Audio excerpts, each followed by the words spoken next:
Chess and piano. What crosses your mind when you think of these two seemingly distinct hobbies?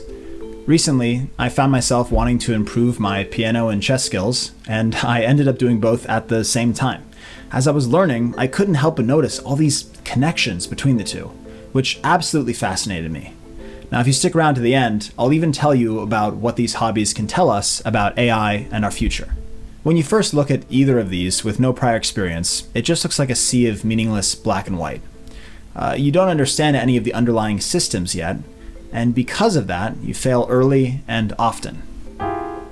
The key to progress is understanding that there are layers and systems beneath what meets the eye. You just can't see them yet. So let's look at some of the core patterns for both of these systems. Here's a chess piece called the knight. It moves like this, 2 over and 1 across. Let's see that again, but now let's put a dot on every square that the knight can go to next. And now let's complete the pattern. Notice that as I move around, this pattern stays the same, no matter which square I start from. Now, here's a triad chord on the piano. Once again, as I move around, this pattern stays the same. With the dots on the chessboard, I understand where I can and cannot go. Of course, there's always some leeway in the rules. My knight can't get to this square right away, but if you give me a few moves, eventually I can get there. Just as these dots tell me which squares I'm allowed to use in chess, on the piano there are rules about which notes you're allowed to use, depending on if they're in key or not. Using C as an example, all the white notes are in key, but the black ones are off limits. Remember that knight that took a few moves to get to the red square? Well, if I start in C and then play this chord, it doesn't sound good. I can't go to that chord right away. But if you give me a few moves,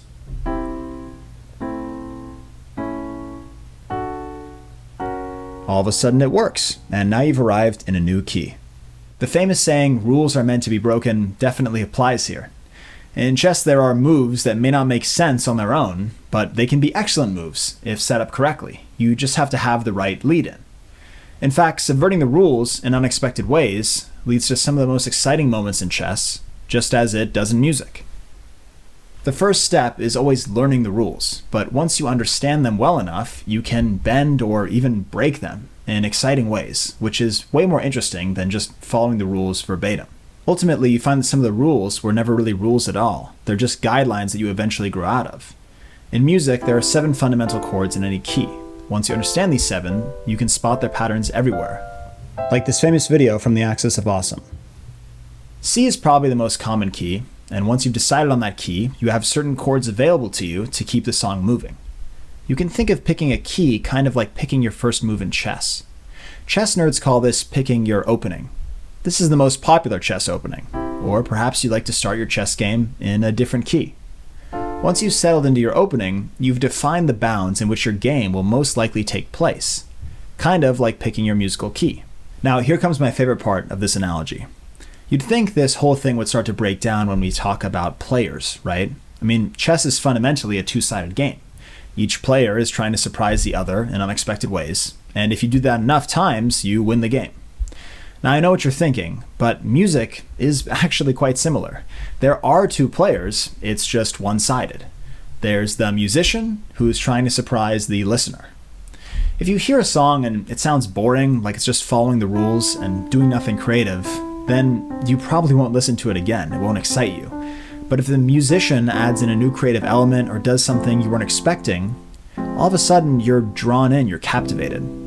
Some people want a friendly and casual game where there aren't too many surprises. These kinds of songs mostly do what you'd expect, and because of that, they have widespread appeal. Some people understand the game really well, and they want something absolutely crazy like they've never seen or heard before.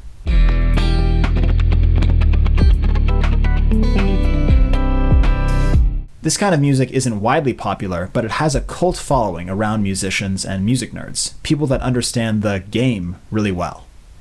Every now and then, something bends the rules until they're unrecognizable. They take a completely different approach, and it's a transcendent hit, like Bohemian Rhapsody for music or Deep Blue for chess. Now, for those that don't know, Deep Blue is a computer developed by IBM in the 90s with the sole purpose of beating humans in chess. In '97, it achieved that goal by defeating then world champion Garry Kasparov. Deep Blue is considered a pivotal moment in the history of AI, and the fact that I brought it up is no accident. Recently in the news, it seems as if AI is bringing about the end of creativity. There's no shortage of articles and reporters saying as much. And they make it sound like soon all artists, including musicians, will be out of a job. I'm sure some reporters thought the same thing about chess when Deep Blue came out over 25 years ago. After all, computers became much better than the best grandmasters, and they were much quicker as well. Perhaps people back then thought that in the future, chess championships would just be two computers duking it out over the virtual board. Actually, there are chess championships solely for computers, but of course the one everyone cares about is the one with the humans. That human element is irreplaceable.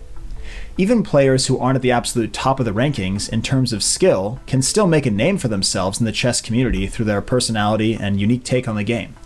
If you think of chess as a creative endeavor, then these artists or players haven't succumbed to the AI that's way better than them. In fact, chess players as a whole experience a huge benefit from having easy access to this AI. If you were learning chess 20 years ago and you wanted to know where you made mistakes in a game you had just played, unless you had a grandmaster on speed dial, you'd have to spend hours of trial and error figuring it out yourself, just working through different moves. Nowadays, go to any chess club and you'll see people typing their games into chess engines on their phone to see what the best move is at any point during the game. This AI helps augment human players and their abilities instead of just replacing them. These artists or players haven't disappeared, they just have new AI assistants and coaches. We're right now in the middle of a Deep Blue moment when it comes to more traditional creative endeavors. Visual artists stare down the likes of DALL-E and Midjourney, and even musicians are watching AI generate music or mimic the likeness of one artist in a different track. Instead of fearing that AI will replace our painters, poets, and pianists, I'd like to think that AI tools will only serve to augment them and help them understand their craft better. Now, if you're hearing all of this and thinking, this is way oversimplified, you're absolutely right. There's way more nuance to this whole discussion, particularly when it comes to AI, that I didn't have time to cover, but I'd love to hear your thoughts in the comments.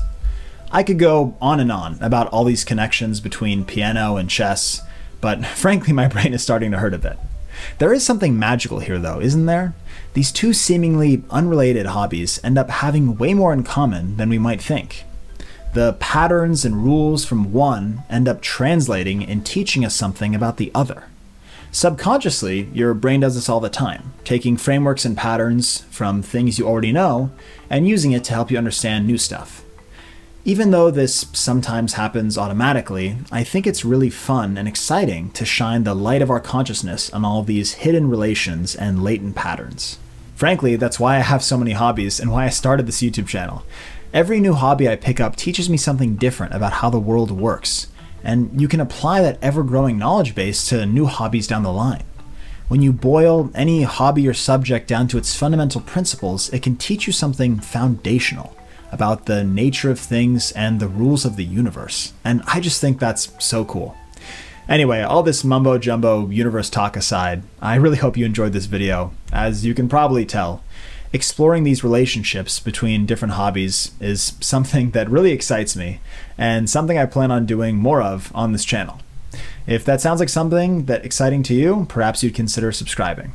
Oh, also, if you'd like to dive deeper into this subject of interconnectedness, I'd recommend this book. It's called Gödel, Escher, Bach.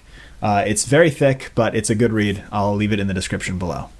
Thank you again for watching, and I'll see you next week as we explore a new subject together.